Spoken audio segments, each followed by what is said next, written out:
একবারে নিম্নমানের নজরে দেখে, আছে না নাই? এক সময় তো আমাদেরকেই বলতো যে সালাটা দুই না ভরা পড়তেছ, জীবন ভরা সালাই ঠানো লাগে, এরকম করে তারা ধিক্কার দেয়, তিরস্কার করে। যারা মাদ্রাসা শিক্ষা নিয়ে তিরস্কার দেয়, ধিক্কার দেয়, ওরা স্বয়ং রসুলের সাথে তিরস্কার করলো, স্বয়ং রসুলকে ধিক্কার দিল। সেই শুরু থেকে নিয়ে এখন পর্যন্ত মাদ্রাসার শিক্ষা গরিবানা হালতেই। আল্লাহ রসুলের প্রতিষ্ঠিত মাদ্রাসাটার নাম হলো মাদ্রাসাতুস সুফফা। ওই মাদ্রাসার ছাত্র ছিল সাহাবায়ে কেরাম, সব সাহাবারা ওই মাদ্রাসার ছাত্র। কিন্তু নিয়মিত আবাসিক ছাত্র ছিল 70 থেকে 75 জন। এদের ভিতরে অতি গুরুত্বপূর্ণ এবং খুব মেধাবী একজন ছাত্র ছিলেন, নাম হলো হযরতে আবু হুরায়রা রাদিয়াল্লাহু তাআলা। এই আবু হুরায়রা রাদিয়াল্লাহু তাআলা আনহু বয়ান করেন যে আমি যখন রাসূলের মাদ্রাসায় মাদ্রাসাতুস সুফফায় লেখাপড়া করতাম, আমাদের অবস্থা এমন ছিল, এত গরিবানা হালত ছিল, 3 দিন 4 দিন 5 দিন গত হয়ে যাইত, আমরা কোনো খাবার পাইতাম না, কিছুই খাইতে পারতাম না। নাই খাবো কি, কি খাবো? ক্ষুধার তাড়নায় ক্লান্ত শ্রান্ত অবসন্ন দেহে মসজিদে নববীর দরজার সামনে বেহুশের মতো হয়ে পড়ে থাকতাম। আর লোকজন আমার পাশ দিয়ে হেঁটে যাইতো, আবার কেউ কেউ আমার ঘাড়ে জুতা দিয়া পাড়া দিয়ে যাইতো। কারণ ওই সময় একটা সিস্টেম ছিল, যদি কারোর মৃগী রোগ থাকতো আর এই মৃগী রোগ যদি দেখা দিত, তাহলে মৃগী রোগী তো কি করে, বেহুশের মতো থাকে অথবা মুসরামুসরি করে, তাই না? তাদের একটা বদ্ধমূল ধারণা ছিল যে মৃগী যখন জাগ্রত হয়, ওই লোকটার ঘাড়ে জুতা দিয়া পাড়া দিলেই তার মৃগী রোগ কি হয়ে যায়, দূর হয়ে যায়। তো লোকজন আমি আবু হুরায়রার ঘাড়ে আমার মৃগী রোগ হইছে এইটা মনে কইরা আমার ঘাড়ে জুতা দিয়া পাড়াইতো। কিন্তু আমার এইটুকু বলার শক্তি ছিল না যে ভাই তোমরা আমাকে জুতা দিয়ে পাড়িয়ে পা দিয়ে কেন মারাচ্ছ, আমি তো মৃগী রোগী না, আমি 5 দিন ধরে কিচ্ছু খাই না, যার কারণে ক্ষুধার কারণে আমি এমন অবসন্ন হয়ে গেছি। এটুকু বলার ক্ষমতাও ছিল না এই আবু হুরায়রা। আল্লাহর নবী একদিন আবু হুরায়রা সাহাবায়ে কেরামকে ডাক দিয়ে বললেন, সাহাবারা তোমরা তোমাদের পাত্র খুলে দাও, আমি তোমাদেরকে কিছু দিব। হযরতে আবু হুরায়রা নিজের গায়ের চাদরটা মেলে ধরলেন এইভাবে। আল্লাহর নবী আবু হুরায়রার চাদরের ভিতরে একটু থুতু নিক্ষেপ করলেন। হযরতে আবু হুরায়রা আল্লাহর নবীর সেই চাদর, সেই থুতু মোবারক তার নিজের চাদরে লাগছে। সেই থুতু মিশ্রিত চাদরটা নিজের মুখের উপরে এইভাবে মালিশ করে নিলেন। আবু হুরায়রা বয়ান করেন, ওই দিনের পর থেকে আমার মৃত্যু পর্যন্ত কোন একটা কথা, যে কথা আমি জীবনে একবার শুনেছি, কোনদিন আমি সেই কথা ভুলি না। বলতে পারেন হুজুর, আল্লাহর নবী সাহাবাদের চাদরের ভিতরে থুতু কেন নিক্ষেপ করলেন?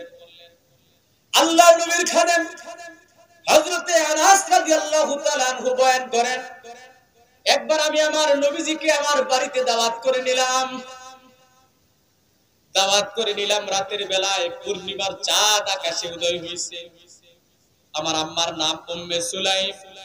আল্লাহর নবী দাওয়াত খাওয়ার জন্য যখন দেউরির ভিতর দিয়া বাড়ির ভিতরে ঢুকতেছে, আমার আম্মা একবার আমার নবীর দিকে তাকায়, আবার আকাশের চাঁদের দিকে তাকায়। আকাশের চাঁদের দিকে তাকাইয়া, নবীর চেহারার দিকে তাকাইয়া আমার আম্মা বলে, আল্লাহর নবীর চেহারার সৌন্দর্যের সামনে হাজারো আকাশের চাঁদ কিছুই না।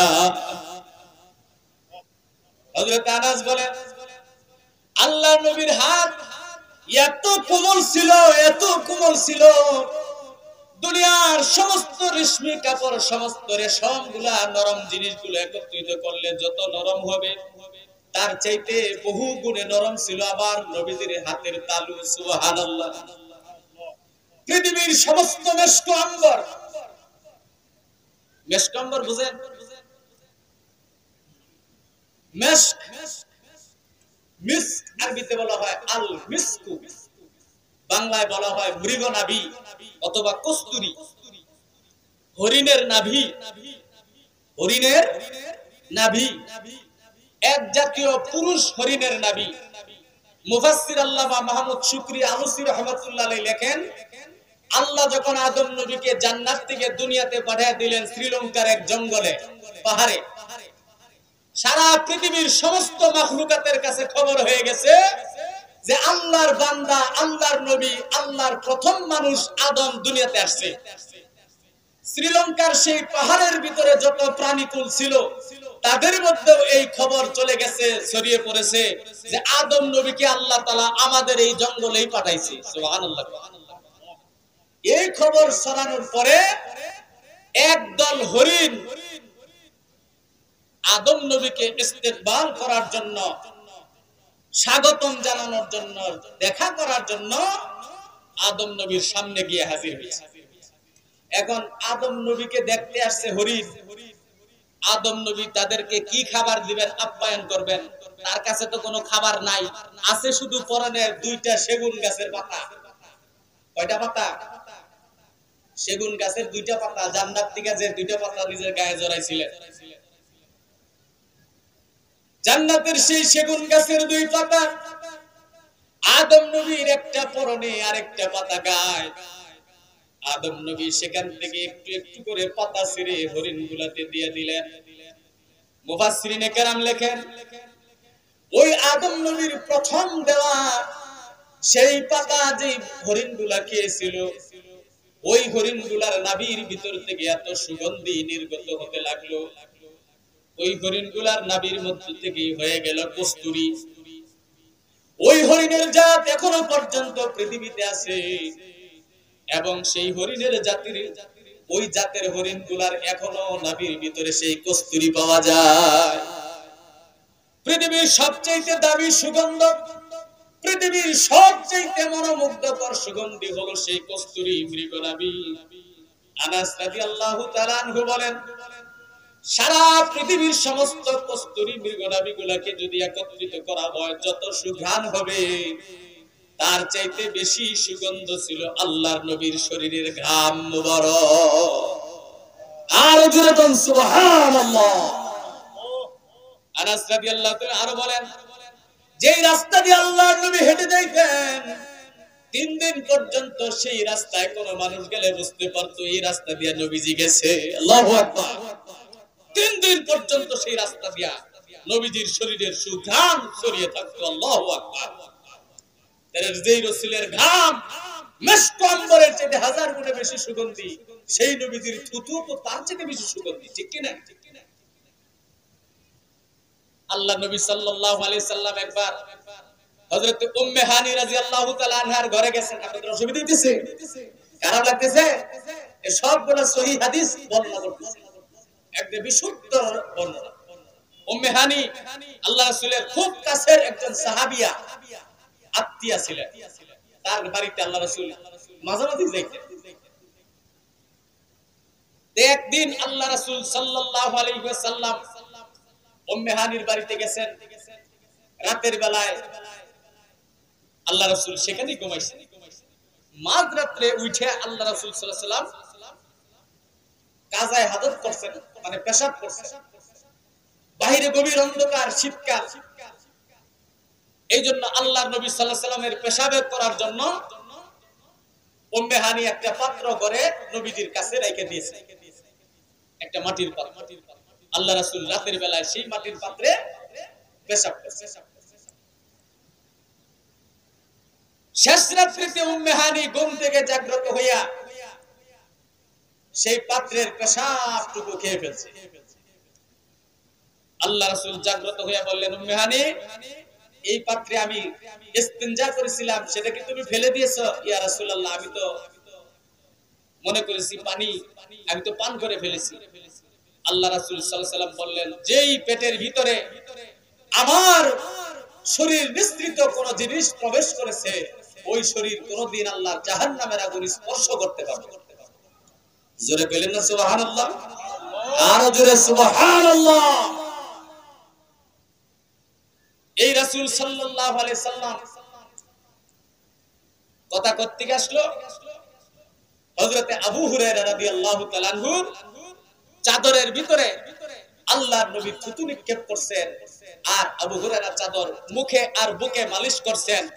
আবু হুরায়রা বলেন, এরপর থেকে আমি আজ পর্যন্ত কোন কথা যেটা একবার শুনছি কোনোদিন ভুলি নাই। তাহলে রাসূলের থুতু মুবারকের উসিলায় আল্লাহ তাআলা তার জেহেন, তার হেফজ শক্তি এত বাড়িয়ে দিয়েছেন। তাহলে বলতেছিলাম মুআজ্জাজ হাজিরিন, পৃথিবীর সর্বপ্রথমকার মাদ্রাসা হলো মসজিদে নববীতে নির্মিত রাসূলের মাদ্রাসা। যেই মাদ্রাসার উস্তাদ হলেন নবী মুহাম্মদ সাল্লাল্লাহু, যেই মাদ্রাসার ছাত্র হলেন সাহাবায়ে কেরাম, যেই সাহাবায়ে কেরাম সম্পর্কে স্বয়ং আল্লাহ সার্টিফিকেট দিয়েছেন রাদিয়াল্লাহু আনহুম ওয়া রাদু আন। সমস্ত সাহাবীর উপরে আল্লাহ খুশি, সমস্ত সাহাবীরাও আল্লাহর উপরে খুশি। এমন কি বদরের যুদ্ধে 313 জন সাহাবী যে অংশগ্রহণ করেছিলেন, এই 313 জন সাহাবীর ব্যাপারে আল্লাহ পাক কোরআনুল কারীমে গ্যারান্টি দিয়ে দিলেন, ঘোষণা দিয়ে দিলেন, সুসংবাদ জানিয়ে দিলেন, কুল ই'মালু মা শি'তুম ক্বাদ গফারতু লাকুম। আল্লাহু আকবার বলে, হে নবী আপনি আপনার বদরের যুদ্ধে অংশগ্রহণকারী সমস্ত সাহাবীদেরকে বলে দিন, হে বদরি সাহাবী, তোমাদের জীবনের সমস্ত গুনাহ আল্লাহ মাফ করে দিয়েছেন, তোমরা জান্নাতি। যেই সাহাবারা যেই মাদ্রাসার ছাত্র, রাসূল যেই মাদ্রাসার শিক্ষক, এই মাদ্রাসার শিক্ষা এবং এই মাদ্রাসার শিক্ষা ব্যবস্থার সিস্টেম এটা কি নিম্ন মানের হতে পারে, নাকি পৃথিবীর সর্বশ্রেষ্ঠ, পৃথিবীর সবচাইতে দামি শিক্ষা, সবচাইতে শ্রেষ্ঠ শিক্ষা ব্যবস্থা, যেই শিক্ষা ব্যবস্থা স্বয়ং রাসূল প্রবর্তন করে গেছেন, সেটা হলো আল্লাহর কোরআন আর রাসূলের হাদিসের শিক্ষার ব্যবস্থা। ঠিক কিনা কোন? জোরে বলেন ঠিক কিনা? আমার ভাইরা, বন্ধুরা আমার, আল্লাহ রাব্বুল আলামিনের এই যে কোরআনুল কারীম, এই কোরআনুল কারীমের উসিলাতে আমার আল্লাহ রাব্বুল আলামিন 4 ধরনের মানুষকে জান্নাত দিবেন। জোরে বলেন কয় ধরনের মানুষ? গভীর মনোযোগ দিয়ে শুনবেন। 4 কিসমের মানুষ যারা কোরআনুল কারীমের শিক্ষা অর্জন করে, কোরআনের শিক্ষার সাথে যারা সম্পৃক্ত, এরকম 4 প্রকারের মানুষকে আল্লাহ তাআলা জান্নাত দিবেন। 1 নাম্বার মুআল্লিমুল কুরআন, কোরআনের যারা শিক্ষক, কোরআনের যারা উস্তাদ। ও আমার ভাইরা, বন্ধুরা আমার, এই যে গভীর রজনী হয়ে যায়, শীতের দিনে প্রচন্ড শীত, হাত পা বের করা যায় না, রাতের বেলায় আমরা কম্বল গায়ে দিয়ে, লেপ গায়ে দিয়ে আরামে ঘুমাই। এ মুসলমান, আভঙ্গি আপনাদের এই মাদ্রাসা, আরো কত মাদ্রাসা আছে, এই মাদ্রাসাগুলোতে খোঁজ করে দেখবেন, রাত্রি যখন 4টা 4:30 বেজে যায়, হাবের সাহেবগুলা ঘুম থেকে জাগ্রত হইয়া বরফের মতো ঠান্ডা পানি দিয়ে ওযু করে সব ছাত্রগুলারে জাগায়া দেয়। সমস্ত ছাত্রগুলা ঘুম থেকে জেগে উঠে প্রচন্ড ঠান্ডা পানি দিয়ে ওযু কইরা পাকা ফ্লোরের উপরে, ঠান্ডার উপরে বসে ঠক ঠক করে কাঁপতে থাকে আর আমার আল্লাহর কোরআনুল কারীম তেলাওয়াত করতে থাকে। হাবের সাহেব হুজুর ডেস্কের সামনে বসে বসে আপনার আমার কোমলমতি আদরের ছেলেগুলার পড়া শুনে। এ ভাইরা আমার, বর্তমানে যে বাজারের দর, জিনিসপাতি দ্রব্য মূল্যের যেই দাম, একজন হাবের সাহেব হুজুরের যে বেতন পায়, এই বেতনে একটা মাস কোনোভাবেই চলার কথা না। কিন্তু তারপরেও হাবের সাহেব হুজুররা কোনোদিন পড়ানোর ক্ষেত্রে কোনো অবহেলা করে না। ঠিক কিনা জোরে কর?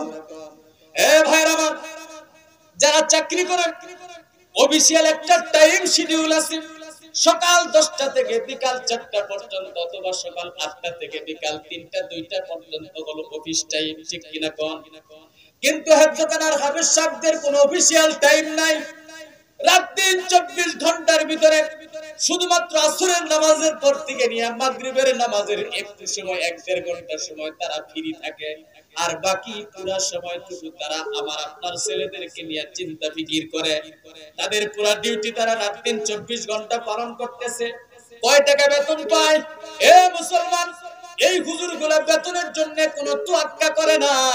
এই দুনিয়ার সামান্য বেতন তাদের কিছু হইতে চায় না, তারপরেও তারা বেতনের আশায় থাকে না, তারা তো আমার আল্লাহর জান্নাতের আশায় থাকে।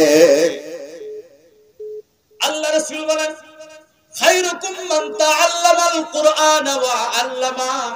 দুনিয়ার ভিতরে তোমাদের ভিতরে সবচেয়ে দামি মানুষ তারা যারা নিজে কোরআন শিখে এবং আরেকজনকে শিখায়।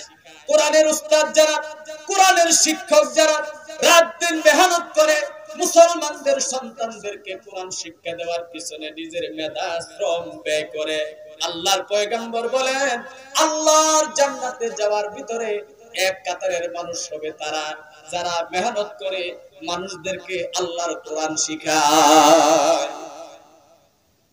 2 নম্বর, কোরআনের উসিলায় জান্নাতে যাবে মুতাআল্লিমুল কোরআন, কোরআনের শিক্ষার্থী যারা, কোরআনের ছাত্র যারা, কোরআনের ছাত্রী যারা।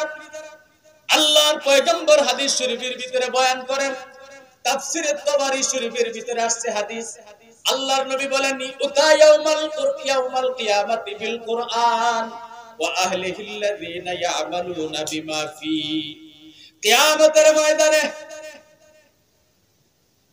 কুরআনুল কারীম আল্লাহর সামনে গিয়ে দাঁড়াইবে। সুবহানাল্লাহ কোন।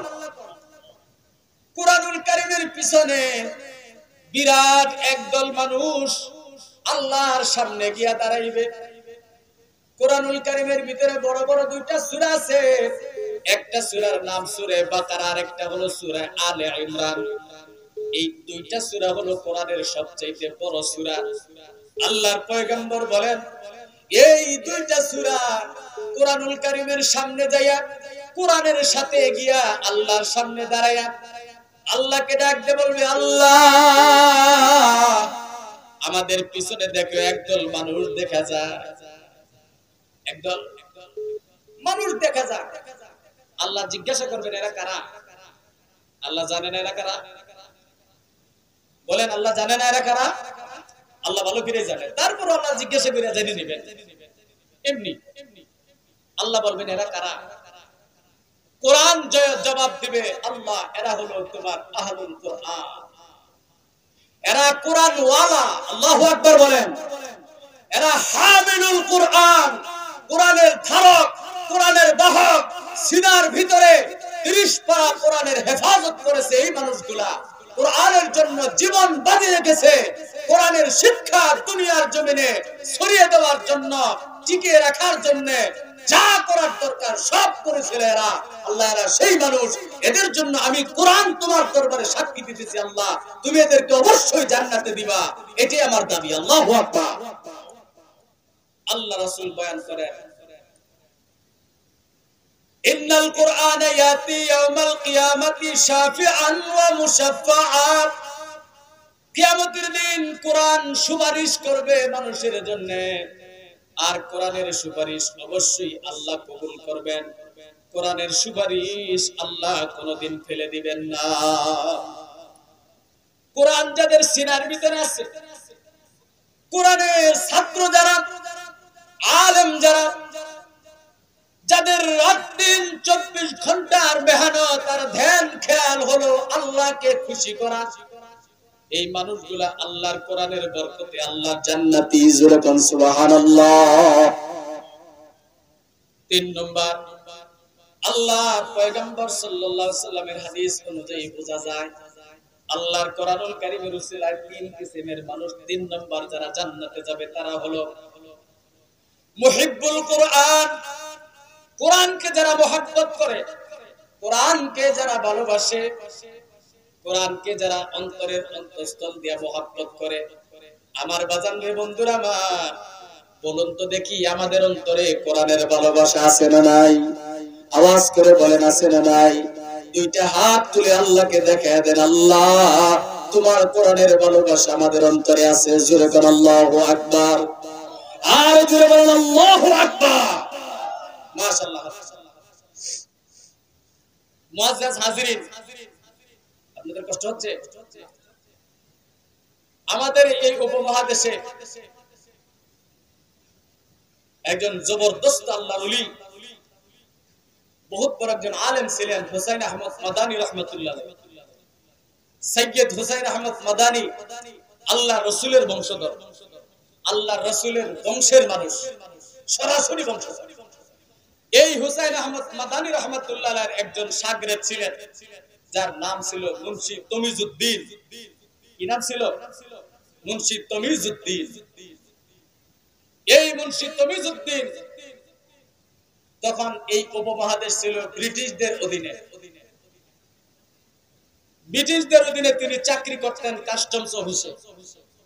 বাড়ি থেকে অফিসে যাইতে অনেক সময় লাগতো, সাইকেলে করে অফিসে যাইতেন।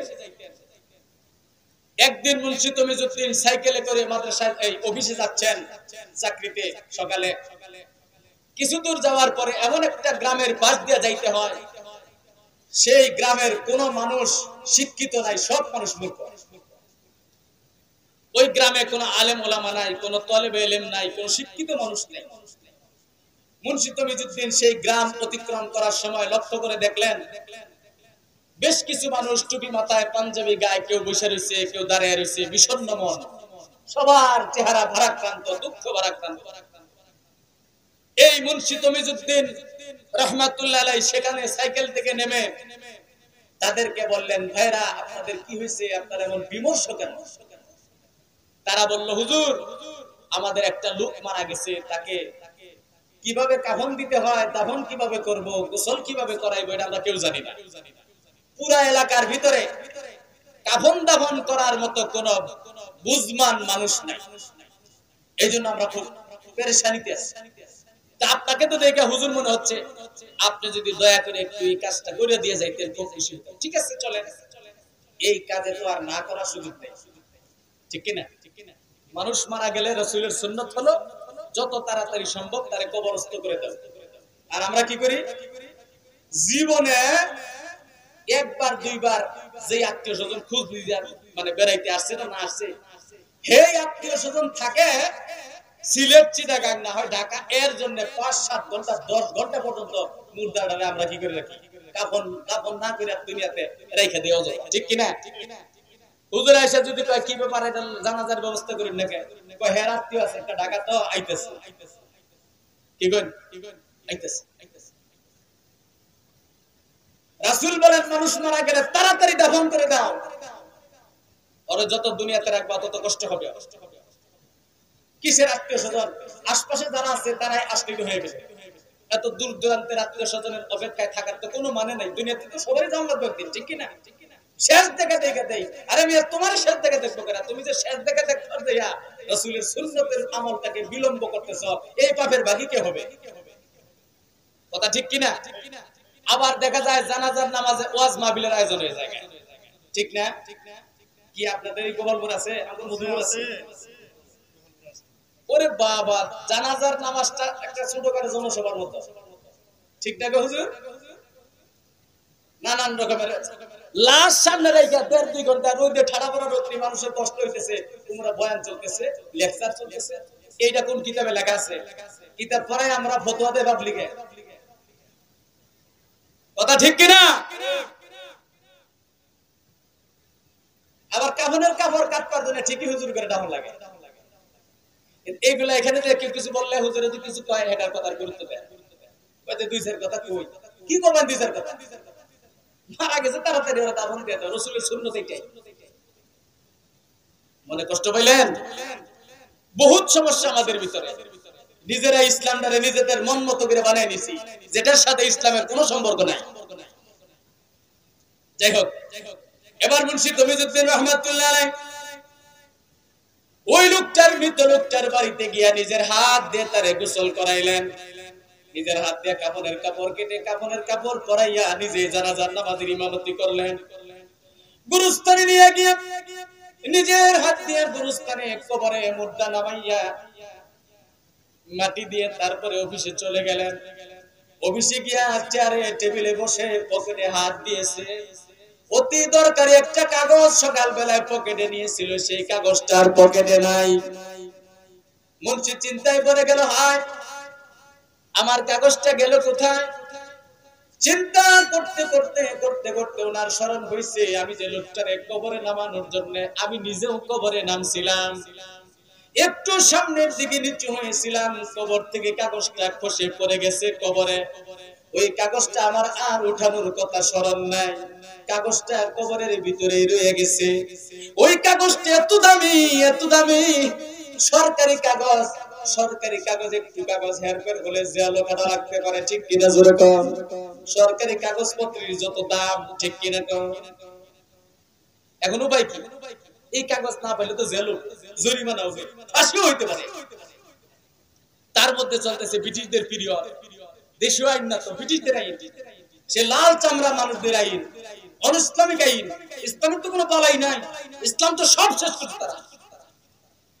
এখন উপায়, অনেক চিন্তা ভাবনা করার পরে মুন্সি তমিজউদ্দিন রহমাতুল্লাহ আলাইহি সেই এলাকায় আবার চলে গেলেন। এলাকার মানুষদেরকে ডাক দিয়ে বললেন, ভাইরা, অতি গুরুত্বপূর্ণ একটা কাগজ অমুকের কবরে রয়ে গেছে, যদি আপনারা অনুমতি দেন আমি কবরটা খুঁড়ে কাগজটা নিয়ে যাইতাম।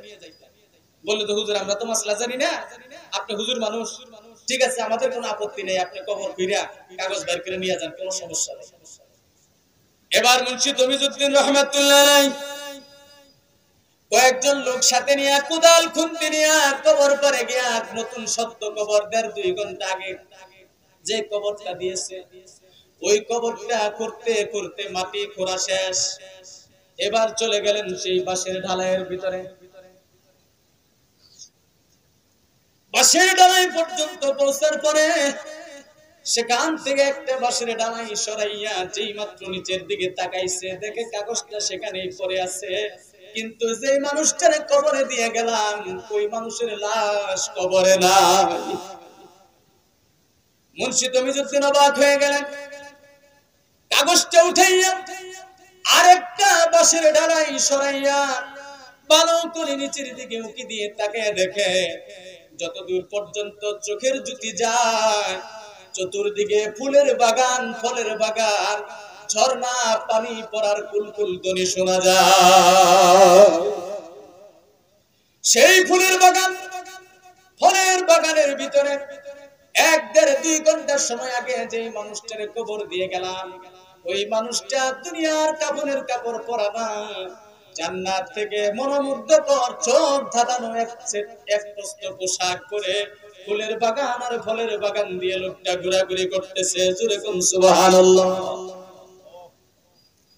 এবার মুন্সি তমিজউদ্দিন রহমাতুল্লাহ আলাইহি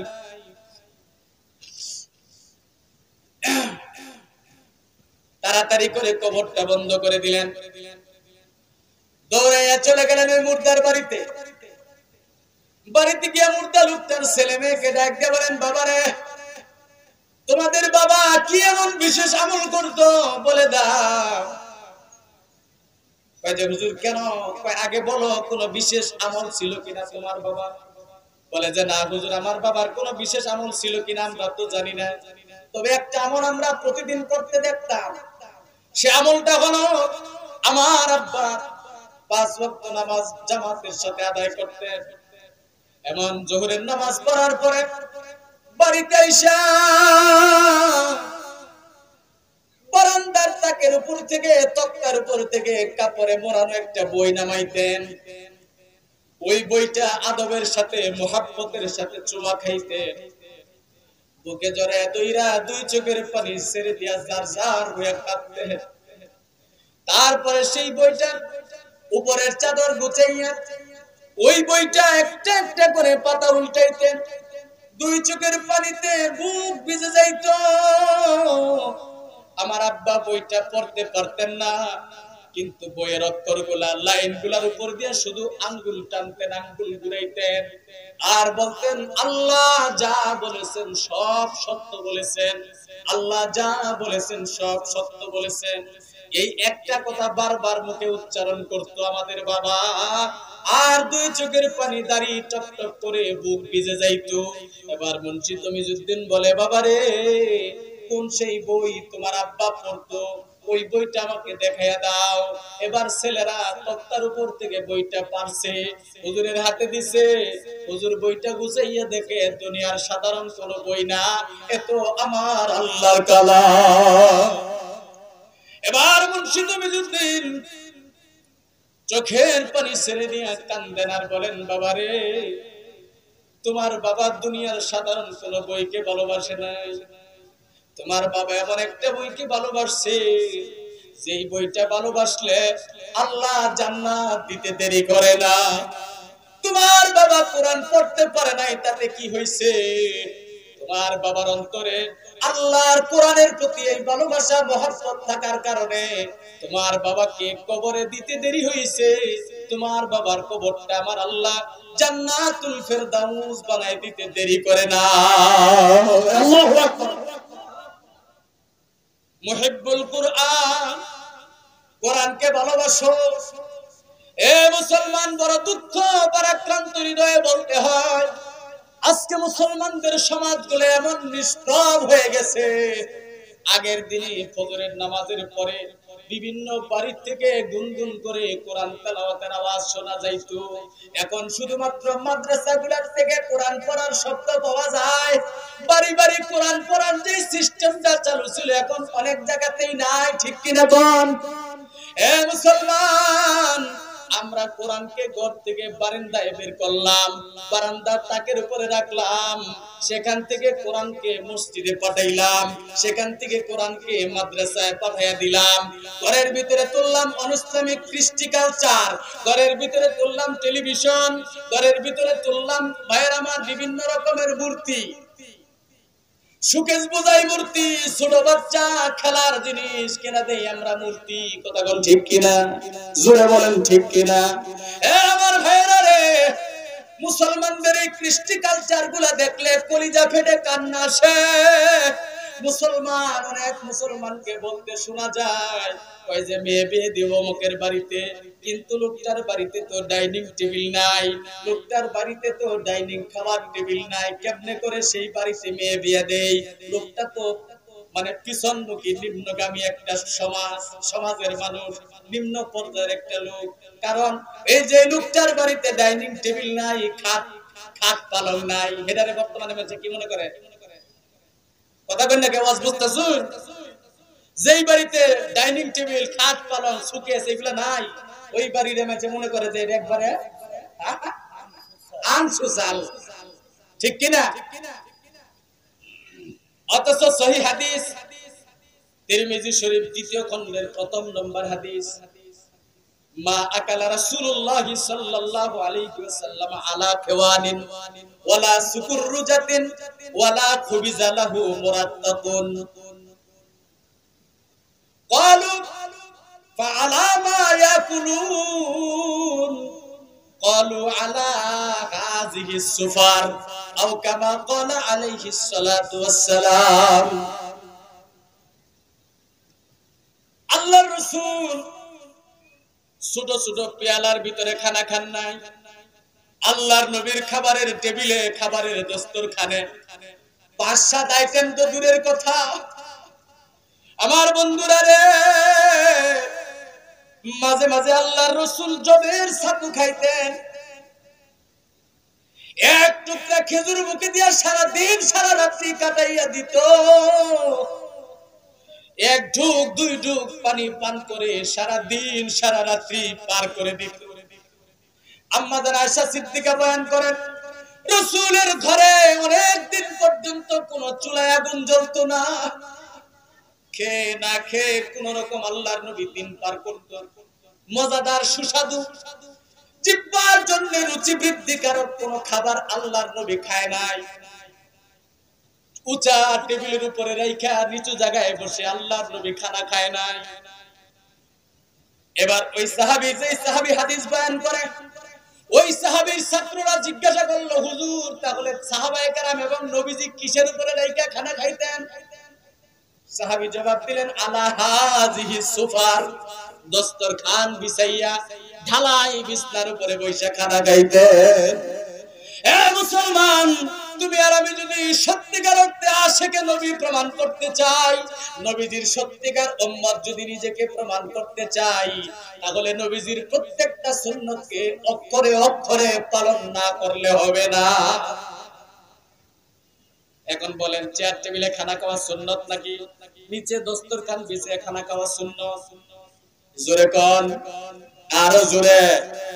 চেয়ার টেবিলে খানা খাওয়ার সিস্টেম এসেছে ইহুদি আর খ্রিস্টানদের থেকে। চেয়ার টেবিলে খানা খাওয়া মুসলমানদের কৃষ্টি কালচার নয়। যদিও বর্তমানের উলামায়ে কেরাম চেয়ার টেবিলে খানা খাওয়াকে জায়েজ বলে ফতোয়া দিয়েছেন, তারপরেও বন্ধুরা আমার, যেই বাড়িতে চেয়ার টেবিলে খানা খাওয়ার সিস্টেম নাই, ওই বাড়ির সাথে যে মুসলমান আত্মীয় করতে চায় না, বোঝা গেল তোমার অন্তরে নবীজির ভালোবাসা নাই। কথা ঠিক আছে তো আমার বাবাজিরা, বন্ধুরা মা? তাহলে বোঝা গেল কি, হযরতে মুন্সি তমিজউদ্দিন রাহমাতুল্লাহ আলাইহি বলতেছেন, বাবারা রে, তোমার আব্বা কোরআনকে মহব্বত করার কারণে তোমার আব্বা মরার সাথে সাথে আল্লাহ তাআলা জান্নাত দিয়ে দিয়েছে। সুবহানাল্লাহ। 4 নম্বরে কোরআনুল কারীমের উসিলায় চতুর্থ নম্বরের যেই মানুষগুলা জান্নাতে যাবে তারা হলো মুঈনুল লি আসহাবিল কোরআন। যারা কোরআনকে, কোরআন ওয়ালাকে যারা সহযোগিতা করে, সাহায্য করে, সার্বিকভাবে যারা কোরআনের সাথে জড়িত থাকে, কোরআনের প্রতিষ্ঠানের উন্নতি, কোরআনের প্রতিষ্ঠানের অগ্রগতি, কোরআন ওয়ালাদের উন্নতি অগ্রগতি নিয়ে যারা ফিকির করে, চিন্তা করে, এরা কোরআনের উসিলায় আল্লাহর ফজল এবং করমে জান্নাতি। জোরে কোন সুবহানাল্লাহ। আমার বাবাজিরা, বন্ধুরা আমার, কোরআনুল কারীমে যে আয়াত তেলাওয়াত করেছি, সময় খুব কম। আমি আপনাদের সামনে আমার খুতবার ভিতরে আল্লাহর কোরআনুল কারীমের সূরা আলে ইমরান থেকে 2টা আয়াত তেলাওয়াত করেছি। আল্লাহ পাক রব্বুল আলামিন বয়ান করেন, ওয়াসারিউ ইলা মাগফিরাতিম মির রাব্বিকুম ওয়া জান্নাতিন আরদুহাস সামাওয়াতু ওয়াল আরদ উইদ্দাত লিল মুত্তাকিন। আমার আল্লাহ ডাকতে বলেন, বান্দারা রে, দৌড়াও দৌড়াও। প্রতিযোগিতা করার দরকার পড়লে প্রতিযোগিতা করো, লটারি করো, দৌড়াইয়া যাও, কার আগে কে যাইতে পারো। আল্লাহ কই যাবো বলেন, জায়গায় যা, এই জায়গায় গুনাহ হবে। সুবহানাল্লাহ বল। যেই গেলে তোমার গুনাহ মাফ হবে, সেই জায়গায় যা, মাফ করার জন্য আল্লাহ সময় তৈরি। আল্লাহু আকবার। আল্লাহ রাসূল বলেন, আল্লাহর প্রতি বেজার, আল্লাহর কাছে বেজার। আর কাছে কেউ একবার চায়, দুইবার চায়, তিনবার চায়, আমরা যাই আল্লাহর কাছে চাইলে বেজার, আল্লাহ কাছে চাই আমরা কি? এ বাগুনার বাচ্চা, তোমার যা দরকার সব আল্লাহর দেয়াল। কোথায় গেলে তোমার গুনাহ মাফ হবে সেখানে যাও। আমার জীবনে দরকার নাকি নেকি দরকার? বলেন, আমাদের কি গুনাহ দরকার না নেকি দরকার? নেকি দরকার, গুনার মাফ পাওয়া দরকার। এইজন্য আল্লাহ কয়, বান্দারে গুনাহ মাফের দিকে যাও।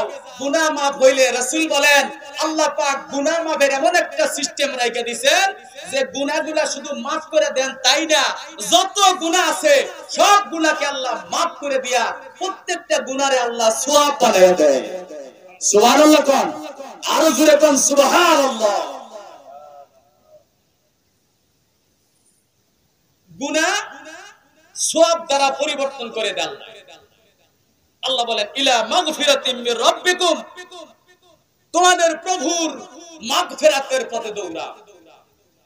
গুনাহ মাফ যেখানে হয় সেখানে যাও। গুনার পিছনে ছুটো না, গুনাহ মাফের পিছনে ছুটো। তোমার দাদা চলে গেছে, তোমার বাবা চলে গেছে, তোমার ভাই চলে গেছে, তুমিও চলে যাইবা।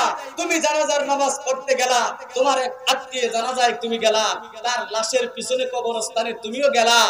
হযরত আলী রাদিয়াল্লাহু তাআলা আনহু বলেন, হে দুনিয়ার মানুষ, তুমি যখন কোন লাশের পিছনে পিছনে যাও, তুমি মনে করবা এই রকম একটা লাশবাহী খাট তোমার বাড়িতেও একদিন আসবে। তোমার বাড়িতেও একদিন আসবে। মৃত্যুর থাবা হলো পৃথিবীর সবচেয়ে নিষ্ঠুর থাবা, পৃথিবীর সবচেয়ে নির্মম থাবা, পৃথিবীর সবচেয়ে নির্দয় থাবা। এই থাবা থেকে কেউ কাউকে কাউকে ফিরাইতে পারে না। মা জননী কঠিন থেকে কঠিন কষ্ট সহ্য করে।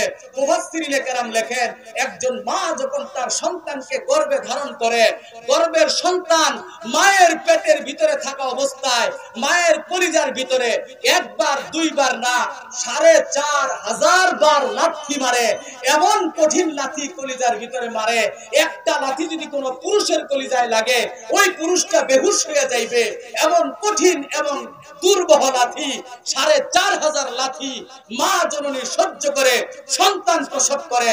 শুধু তাই নয়, প্রসবের সময় মায়ের যেই পরিমাণ কষ্ট হয়, মুআজ্জাজ হাজিরিন, একটা তাজা বকরির শরীরে, একটা তাজা বকরির শরীর থেকে চামড়া একটু করে সিলাইয়া সেখানে লবণ মরিচ দিয়া কিছুক্ষণ ডলাডলি কইরা, আবার চামড়া কিছু সিলাইয়া লবণ মরিচ দিয়া ডলাডলি কইরা এইরকম করতে থাকলে ওই বকরিটা যেই পরিমাণ কষ্ট পাবে তার চাইতে অনেক গুণ বেশি কষ্ট মা পায় যখন মা সন্তান প্রসব করে। মা তার সন্তানের জন্য দুনিয়ার সব ত্যাগ করতে পারে, কিন্তু সন্তানের মায়া ত্যাগ করতে পারে না। তবে আমার ভাইয়েরা, যখন আমার আপনার কাছে মৃত্যু নামক থাবা এসে যাবে, তখন এই জনম দুঃখিনী পরম মহব্বতের মা জননীও আমার আপনার সাথে কবরে যাবে না। যাবে নাকি? জোরে বলেন, মা কি কবরের সাথে যায়? বাবা যায়? সন্তান যাবে? বিবি যাবে নাকি? কেউ যাবে। তাহলে মৃত্যুর থাবা পৃথিবীর সবচেয়ে নির্মম থাবা। বুঝতে পারতেছেন? এই থাবার হাত থেকে কেউ বাঁচবে না। এখন তোমার এই থাবাটা যেন, মৃত্যুটা যেন তোমার আনন্দের হয়, মৃত্যুটা যেন তোমার সুন্দর হয়, সুশৃঙ্খল হয়। এটা তুমি যদি করতে চাও, এই দুনিয়াতে থাকতে তোমাকে গুনাহ মাফ করাইয়া তারপর যেতে হবে। এই জন্য দয়াবান, মহিয়ান, গরিয়ান, মেহেরবান, গফফার, সাত্তার, রহমান আমার মালিক আল্লাহ পাক ডাক দিয়ে বলেন, বান্দা আসো, আমি তোমার গুনাহ মাফ করে দেব। আল্লাহু আকবার বলেন, আর জোরে বলেন আল্লাহু আকবার।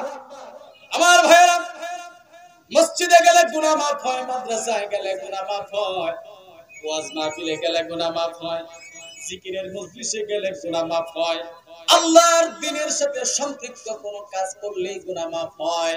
আমার বন্ধুরা রে, এই কাজগুলোতে মানুষের সংখ্যা কম, ঠিক কিনা জোরে কোন?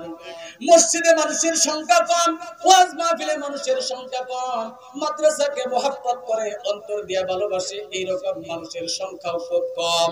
কিন্তু আমার আল্লাহর নবী বলেন, কম মানুষকে আমার আল্লাহ বেশি মহব্বত করেন।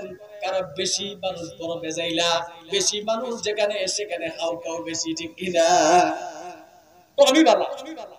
আল্লাহ বলেন তুমি সেই কম মানুষের মধ্যে হয়ে যাও। সুল্লাতুম মিনাল আউয়ালিন ওয়া কলিলুম মিনাল আখিরিন। আল্লাহ পাক রব্বুল আলামিন বলেন, ওয়া কলিলাম মা ইয়াতাযাক্কারুন। আল্লাহ পাক কোরআনুল কারীমের বিভিন্ন জায়গায় বলছেন যে অল্প মানুষই বুঝে, অল্প মানুষই চিন্তা করে, অল্প মানুষই ভাবে, অল্প মানুষই আল্লাহর শুকরিয়া আদায় করে। জোরে বলেন সুবহানাল্লাহ। এজন্য হযরত ওমর ফারুক রাদিয়াল্লাহু তাআলা আনহু আল্লাহর কাছে দোয়া করতেন, আল্লাহুম্মা জাআলনি মিনাল কলিলিনা, আল্লাহুম্মা জাআলনি মিনাল কলিলিনা মিনাল মুকিল্লিনা। আল্লাহ তুমি আমাদেরকে আমাকে অল্প সংখ্যক মানুষের অন্তর্ভুক্ত করে দাও। এক সাহাবী প্রশ্ন করেছে হযরত ওমরকে, হে ওমর, আপনি এটা কি দোয়া করেন আল্লাহর কাছে? হযরত ওমর বলেন, বেশি মানুষ যেই পাল্লায় আছে, যেই দলে, ওইখানে আমি থাকতে চাই না। অল্প মানুষ যেই দলে আছে তাদের দলে আমি থাকতে চাই। এই জন্য যে অল্প মানুষই আল্লাহর নিয়ে চিন্তা ফিকির করে, অল্প মানুষই দিন পালন করার ক্ষেত্রে অগ্রগামী, অল্প মানুষই আল্লাহর শুকরিয়া আদায় বেশি করে। সুবহানাল্লাহ। এই জন্য আমি আল্লাহর কাছে দোয়া করছি, আল্লাহ তুমি আমাকে অল্প মানুষের কাতারে শামিল করে নাও, যাতে করে আমি তোমার শুকরিয়া আদায় করতে পারি, যাতে করে আমি তোমার সম্পর্কে ফিকির করতে পারি, তোমার দিন যেন আমি পালন করতে পারি। সুবহানাল্লাহ। আল্লাহ বলেন, বান্দারে তোমাকে আল্লাহ গুনাহ মাফ করে দেওয়ার পরে তোমার জন্য দুইটা সুসংবাদ আমার আল্লাহ রেখে দিয়েছেন। আল্লাহ পাক রব্বুল আলামিন বয়ান করেন, ওয়াসারিউ ইলা মাগফিরাতিন মির রাব্বিকুম ওয়া জান্নাতিন আরদুহাস সামাওয়াতু ওয়াল আরদ উইদ্দাত লিল মুত্তাকিন। তোমার গুনাহ মাফ করার পরে তুমি দুইটা জিনিস পাইবা। এক নাম্বার পাইবা আল্লাহর ভালোবাসা, দুই নাম্বার পাইবা আল্লাহর জান্নাত। সর্বোপরি তুমি মুত্তাকি উপাধি পাইবা। মুত্তাকি উপাধি তোমার আমলনামা তোমার নামের সাথে জুড়ে দেওয়া হবে। ও মুসলমান, মুত্তাকি শুধুমাত্র সুন্দর পোশাক পইরা মাথায় বিরা বান্ধা ঘুরা বেড়ানোর নাম মুত্তাকি না। মুত্তাকি নামের শুরুতে লেখলেই মুত্তাকি হওয়া যায় না। মানুষে আপনার আমারে মুত্তাকি কইয়া ডাকলেও মুত্তাকি হওয়া যায় না। মুত্তাকি হতে হবে আমার আল্লাহ পাকের ঘোষণা অনুযায়ী। মুত্তাকি হওয়ার জন্য আমার বন্ধুরা যেমন মনে করেন আজকের মাহফিল, এই মাহফিলের জন্য যিনি সভাপতি, আলেম ছাড়া এই সভাপতির আসনে কাউকে বসাটা মানায় নাকি মানায় না? প্রাইমারি স্কুলের হেডমাস্টার রাস্তার একজন কামলারে নিয়ে বসায় দিলে হেডমাস্টার হবে না? হতে পারবে না। হাই স্কুলের একজন হেডমাস্টার রাস্তার একজন সাধারণ লোককে বসায় দিলে হবে না। ইউনিভার্সিটির একজন অধ্যক্ষ হতে গেলে যোগ্যতা লাগবে। কথা কোন ঠিক কি না? ঠিক তেমনি ভাবে মুত্তাকি শুধু মুখে মুখে বললেই হবে না। মুত্তাকি হওয়ার জন্য যোগ্যতা লাগবে। যোগ্যতা আমার আল্লাহ বলেন মুত্তাকি হওয়ার জন্য অনেক যোগ্যতা দরকার। তার মধ্যে প্রধানতম যোগ্যতা হলো তিনটা। জোরে কোন কয়টা? জোরে বলেন কয়টা? এই আয়াতের ভিতরে আল্লাহ বলেছেন, আল্লাযীনা ইউনফিকুনা ফিস সাররাই ওয়াদ দাররা। এক নাম্বার মুত্তাকি হওয়ার জন্য এক নাম্বার যোগ্যতা আল্লাহ বলেন, যারা সুখে দুঃখে কষ্টে এবং আনন্দের সময় আল্লাহ রাস্তায় যারা দান করে খরচ করে, আল্লাহ রাস্তায় যারা দান করে খরচ করে। সুখের সময় দান করাটা কঠিন না, কষ্টের সময় দান করাটা বড় কঠিন। যখন পকেটে হাজার হাজার টাকা থাকে তখন দান করা তেমন একটা বাজে না, কিন্তু পকেটে টাকায় আছে মাত্র 500, মাদ্রাসার জন্য প্রয়োজন, মসজিদের জন্য প্রয়োজন, এইখানে আমি 500 টাকা দিলে আমার কাছে কিছুই থাকবে না। এইরকম ক্ষেত্রে চিন্তা ভাবনা মাথার ভিতরে আইসা যায়, ঠিক কিনা যেরকম। আমার আল্লাহ বলেন, এ দুনিয়ার মানুষেরা রে, তুমি যদি মুত্তাকি হতে চাও তোমার আনন্দের সময় যেমন নির্দ্বিধায় দান করবা, কষ্টের সময়ও তোমাকে ওই রকম দান করতে হবে। তোমার পকেটে 10 টাকা আছে, সেখান থেকে তুমি নির্দ্বিধায় 5টা টাকা দান করে দিলা, আল্লাহকে বুঝাই দিলা, আল্লাহ আমার পকেটে মাত্র 10টা টাকা আছে, আমার পান খাওয়ার চা খাওয়ার ব্যাপক নিশা, কিন্তু আল্লাহ 5 টাকা আমি দিয়ে দিলাম, আজকে চার খামনা পান খেয়ে বাচ্চামু আল্লাহ। ও আল্লাহ, তোমাকে মহব্বত কইরা তোমার রাস্তায় আমি 5টা টাকা দিয়ে দিলাম। আমি টাকাকে মহব্বত করি না, তোমাকেই বেশি মহব্বত করি আল্লাহ। আমার অন্তরে টাকার মহব্বতের চাইতে তোমার মহব্বত বেশি। এটা তুমি আমি যদি প্রমাণ করতে পারি তবেই আল্লাহর দরবারে আমি আপনি মুত্তাকি। নিজেকে প্রমাণ করতে হবে আল্লাহর কাছে, ঠিক কিনা জোরে কোন? এ মুসলমান, দুনিয়ার কোন উচ্চ পদস্থ নেতার সামনে যাইতে বলে নিজেকে ফিট করে যাইতে হয়। জানতেন পোশাক পইরা জানতেন অবস্থায় আপনারা যাবেন না, একটু শেভ হবেন, ভালো কাপড় চোপড় পরার চেষ্টা করবেন, পরিষ্কার হইয়া তারপরে যাওয়ার চেষ্টা করবেন, ঠিক কিনা? আল্লাহর দরবারে মুত্তাকি হইবা, তোমারে মানুষে মুত্তাকি মৌলবি ডাকে, এইটা ডাকলেই মুত্তাকি হওয়া যায় না। তুমি মুত্তাকি হইতে পারবা কিনা এইটার প্রমাণ দিতে হবে আল্লাহর কাছে। কার কাছে? মুত্তাকি হওয়ার প্রমাণ মানুষের কাছে নয়, আল্লাহর কাছে দিতে হবে। আপনারা সব মিলে যদি আমার কোন হুজুর মুত্তাকি মানুষ, এটা চলবে না। মুত্তাকি প্রমাণ হওয়ার প্রমাণ আমার নিজেকেই দিতে হবে আল্লাহর কাছে, নিজেকে প্রমাণিত করতে হবে, আল্লাহ আমি মুত্তাকি উপাধি পাওয়ার উপযুক্ত, তুমি আমাকে মুত্তাকি বানাও। এটা করতে হলে এক নম্বরে নির্দ্বিধায় নির্বিবাদে নিজের সাধ্যের ভিতরে আল্লাহর রাস্তায় দান করতে হবে। মানে কিছু মেছে কয়তো হুজুররা খালি কাজ কালেকশনের পদ্ধতি শিখছে, এমিয়া কালেকশনের কাজ হুজুররা করে না, আল্লাহ নিজেই কালেকশন করছে। দান করার কথা আল্লাহ নিজেই বলতেছে, তুমি দান করার মাধ্যমে মুত্তাকি হওয়ার সার্টিফিকেট পাইবা। কথা বুঝতেছেন মুআজ্জাজ হাজিরিন? 2 নম্বর আল্লাহ রাব্বুল আলামিন বলেন, ওয়াল কাযিমিনাল গায়স, সংক্ষিপ্ত করতেছি মুত্তাকি হওয়ার জন্য কিনা। আলহামদুলিল্লাহ জনাব বাদশা মিয়া ওনার দাদা দাদি নানা নানির পক্ষ থেকে উনি 500 টাকা এই মাদ্রাসায় দান করলেন।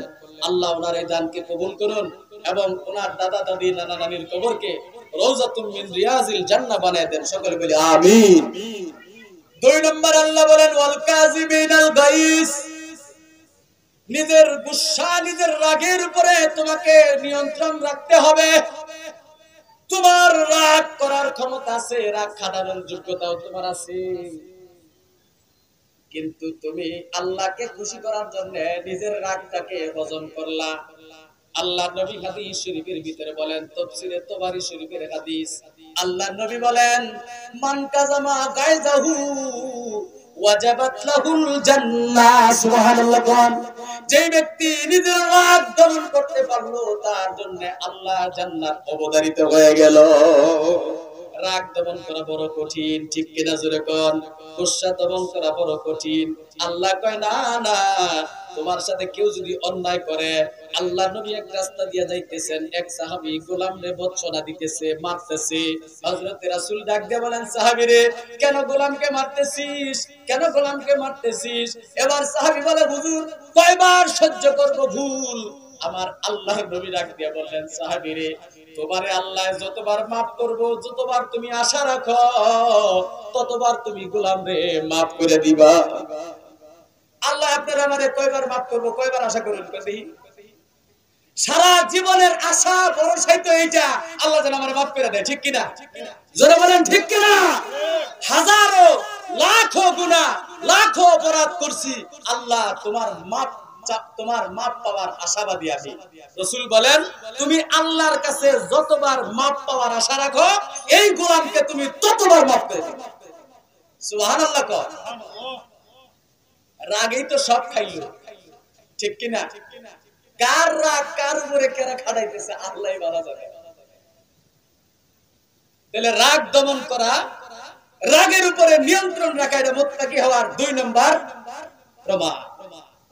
3 নম্বর ওয়াল আফিনা আনিন নাস, মানুষকে ক্ষমা করার মতো যোগ্যতা, মানুষকে ক্ষমা করে দেওয়ার মতো মহাগুণ তোমার ভিতরে থাকতে হবে। তুমি মানুষের ব্যাপারে মনের ভিতরে কোনো কূট রাখতে পারবে না। তোমার সাথে কেউ যদি খারাপ ব্যবহার করে, আল্লাহ রাসূল বলেন তুমি মানুষের সাথে খারাপ ব্যবহার করবা না।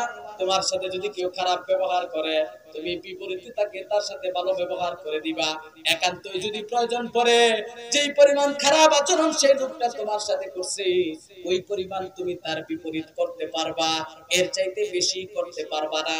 তুমি যদি তার সাথে ওই পরিমাণ প্রতিশোধ নিয়ে সারো, পরবর্তীতে তোমার মনে যদি ওই মানুষটার ব্যাপারে কোনো কষ্ট থাকে, রাগ থাকে, তাহলে তুমি সত্যিকারের মানুষ হইলা না, কারণ তুমি তো প্রতিশোধ নিয়েই ফেলছো। এখন আবার তোমার মনের ভিতরে রাগ কেন, ঠিক কিনা কোন? আমার ভাইরা সময় একবারে সংক্ষিপ্ত।